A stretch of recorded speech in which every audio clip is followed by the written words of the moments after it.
A Russian stablecoin built to dodge sanctions says it can survive even if they're lifted.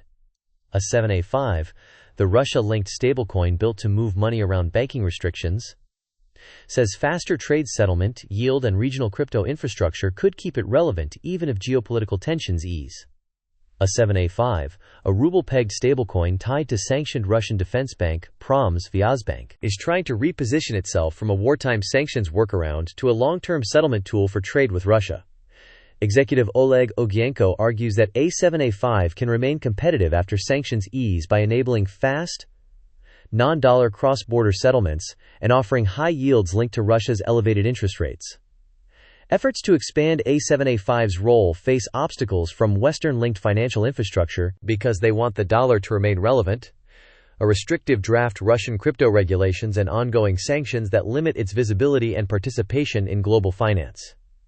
Earlier this week, U.S. President Donald Trump told reporters that the end of the debacle between Ukraine and Russia is getting very close, with Kyiv and Moscow apparently nearing some sort of deal. This is according to Bumpy Trumpy. The A7A5, a ruble-pegged stablecoin designed to bypass the sanctions imposed on Russia following the 2022 debacle with its neighbor.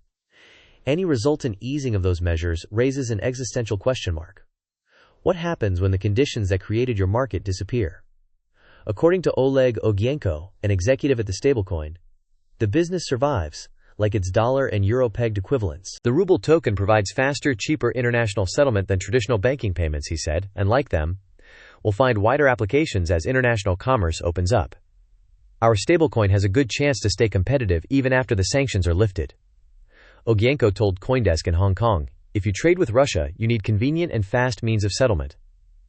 While stablecoins account for just a fraction of global payments, their popularity is growing, and they are likely to become a core layer of global finance, Chainalysis said in an April report. International business-to-business stablecoin transactions are projected to reach $13.4 billion this year, according to Juniper Research, and climb to $5 trillion by 2035. One possible use might be paying for Russian oil. The closure of Hormuz due to the U.S. to Iran debacle fueled a surge in demand for oil from the world's third-largest producer. The country accounts for 11% of global production, surpassed only by the U.S. and Saudi Arabia, according to the U.S. Energy Information Administration. The closure of the strait hit Asia hard, really hard, like titanium build steel hard. People were literally crying in the streets when the news broke. South Korea is considering resuming oil imports from Russia, which it halted in the wake of the debacle in Ukraine, and many countries in Southeast Asia, such as the Philippines and Indonesia, see it as a lifeline. From workaround to infrastructure. Ogyenko's pitch is that A7A5 is evolving from a sanctions-era workaround into a longer-term commercial infrastructure. The idea is that we can make an exchange rail between your stablecoin and ours, said he.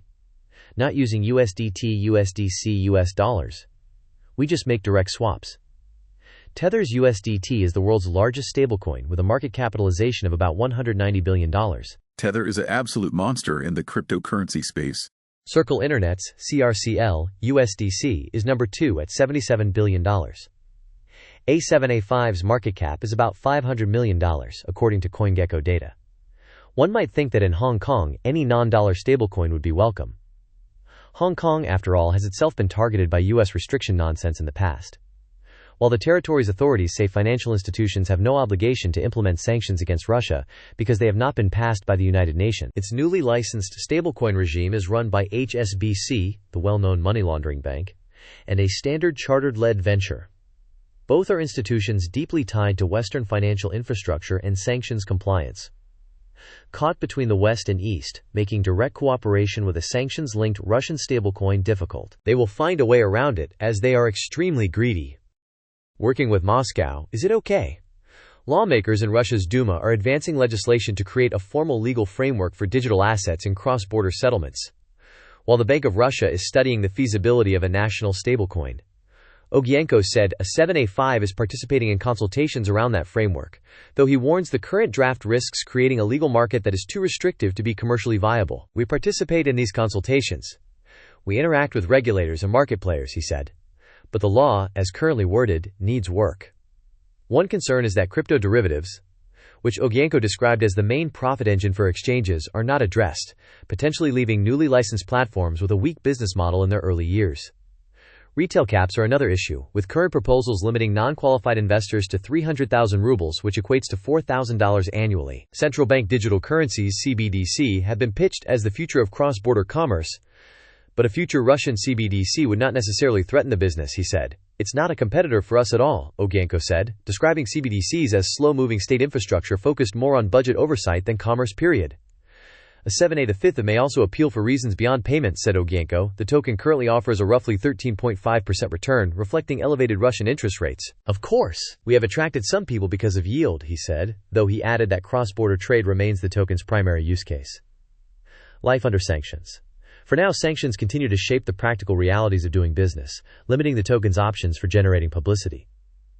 Ogienko described a crypto conference circuit that is open to A7A5 as a sponsor.